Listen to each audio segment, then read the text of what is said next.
სოფელ ახალშენის მკვიდრს თამაზ ბერიძეს უკვე მეორე წელია სასმელი წყალი სახლიდან 1 კილომეტრის მოშორებით მდებარე წყაროდან მოაქვს.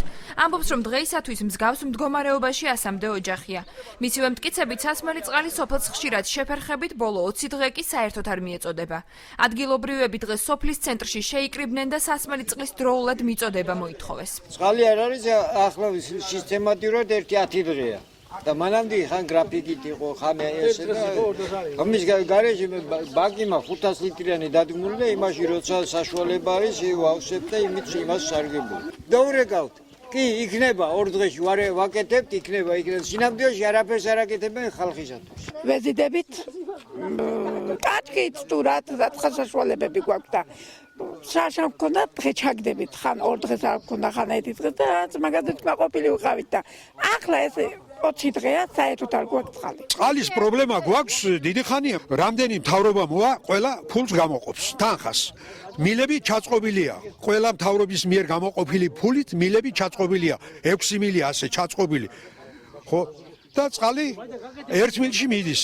სად მიდის ეს? ადგილობრივების პრობლემებს დღეს ხელვაჩაურის მუნიციპალიტეტის საკრებულოს დამოუკიდებელი დეპუტატი გაეცნო. ვახტანგ კახიძის ინფორმაციით გამგეობამ 2014 წელს წყლის სათავე ნაგებობის რეაბილიტაციასა და მილების გაყვანისათვის 600.000 ლარამდე დახარჯა. ამიტომ მისთვის გაუგებარია, რატომ არ მოგვარდა წყლის პრობლემა სოფელში.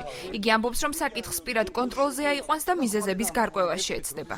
ეს პრობლემა არ უნდა არარსებოდეს, ვინაიდან ბიუჯეტიდან არის გამოყოფილი ეს 600.000 ლარზე მეტი თანხა, რომელიც უნდა მოხმარებოდა ამ პრობლემის მოგვარებას და ეს პრობლემა უნდა ყოფილიყო მოგვარებული დღეისთვის.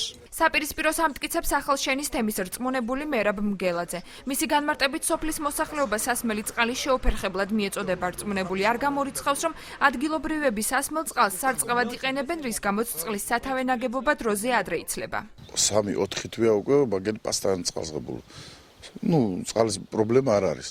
აი ერთი კვირის განმავლობაში არ ვიცი რა მოხდა, ჩვენ არავინ საქმის ღურში არ ვართ მაგ იმაზე, რომ წყალი რატო არ მეწოდება, მაგრამ იქ ხდება ახლა მორწყვები დაიწყო, ყველა ვისი ბოსტანი რაღაც, ყველა საკურგრაც ეკონომიურად მოიხმარებენ მაგ წყალს, მით უფრო მეტად ეკნებიან მაგ წყალი მომარაგებაშიც. თემის რწმუნებულის განცხადებით სამომავლოდ პრობლემის თავიდან აცილების მიზნით ღამით წყლის სათავე ნაგებობის გადაკეტვა იგეგმება, ხოლო მოსახლეობა სასმელი წყალი დღის განმავლობაში შეუფერხებლად მიეწოდება.